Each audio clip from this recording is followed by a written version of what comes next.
Assalamualaikum warahmatullahi wabarakatuh. Om Swastiastu, Namo Buddhaya, salam kebajikan. Nama saya Muhammad Yonatan Chandra dari kelompok 4 dan teman-teman saya. Saya Muhammad Kurnia Septian. Saya Diasin Ahmad Krisna Putri. Saya Udi Clara Sobiis. Saya Ahmad Azmi Rizwan. Saya Stefanus Marwan Molae. Kami akan mempresentasikan tentang Pancasila sebagai etika dalam mencegah 3 dosa besar perguruan tinggi. Oke, jadi pertama-tama saya akan menjelaskan tentang Pancasila sebagai sistem etika. Jadi kelompok kami akan mempresentasikan tentang Pancasila sebagai dasar negara yang dimana dijadikan juga pedoman moral untuk mengatur masyarakat Indonesia. Lalu sebagai etika, kita akan mempelajari Pancasila sebagai pengekang atau pengatur kesejahteraan di dalam masyarakat, sekaligus juga sebagai pedoman etika untuk lingkungan perguruan tinggi.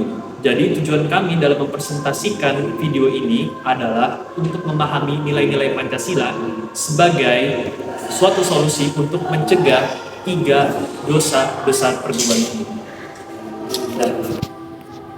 Etika adalah pedoman dalam berperilaku baik maupun buruk. Pancasila menjadi sistem etika karena sila-silanya mengandung nilai moral seperti ketuhanan, kemanusiaan, persatuan, demokrasi, dan keadilan. Mahasiswa diharapkan menerapkan nilai tersebut dalam kehidupan akademik maupun sosial agar terciptanya lingkungan kampus yang aman dan berintegritas. Dosa besar perguruan tinggi yang pertama adalah kekerasan seksual. Tindakan keji ini tidak hanya sekedar untuk kekerasan secara fisik, tetapi juga secara verbal, yaitu catcalling, hingga kekerasan di media sosial. Seringkali kekerasan ini atau kasus ini terjadi karena adanya relasi kuasa antara pelaku dan korban. Kekerasan seksual adalah bentuk pelanggaran moral yang paling amat berat karena melanggar 2 sila sekaligus. Yang pertama adalah sila kedua, yaitu kemanusiaan yang adil dan beradab. Tindakan ini merebut martabat manusia secara paksa, dan pelaku merupakan orang-orang yang kehilangan adabnya dan menjadikan sesama manusia hanya sebagai objek memuas nafsu. Dan yang kedua adalah sila kelima, keadilan sosial bagi seluruh rakyat Indonesia, di mana kampus seringkali gagal dalam perlindungan terhadap korban. Justru korban yang melapor malah disudutkan dan dipersulit nilai akademiknya. Etika Pancasila menurut kita tidak hanya tinggal diam terhadap kekerasan seksual, di mana kita harus menjaga interaksi yang sehat dan menghargai batasan pribadi setiap individunya. Setiap sivitas harus menghargai dan menghormati batasan-batasan setiap individu. Tegur dan laporkan jika melihat dan mendengar tentang pelecehan seksual. Jika seseorang berbagi pengalaman tentang pelecehan, maka dengarkan dengan penuh empati dan berikan dukungan emosional kepada setiap korbannya.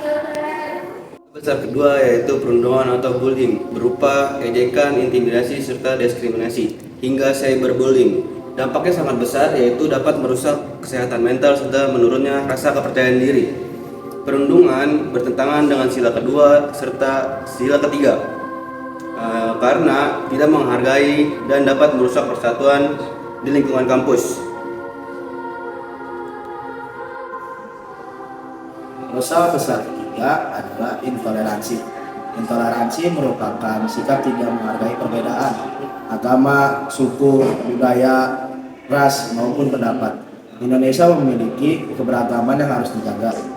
Oleh karena itu, mahasiswa harus menjunjung tinggi sikap saling menghormati sesuai dengan sila pertama, ketiga, kelima agar tercipta kehidupan kampus yang harmonis.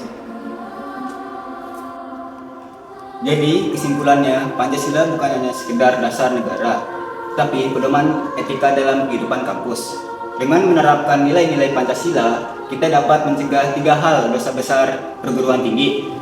Jadi kita sebagai mahasiswa memiliki tanggung jawab untuk menciptakan lingkungan kampus yang aman, nyaman, adil, dan bermartabat.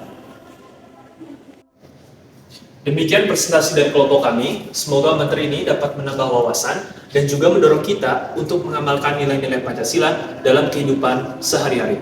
Terima kasih.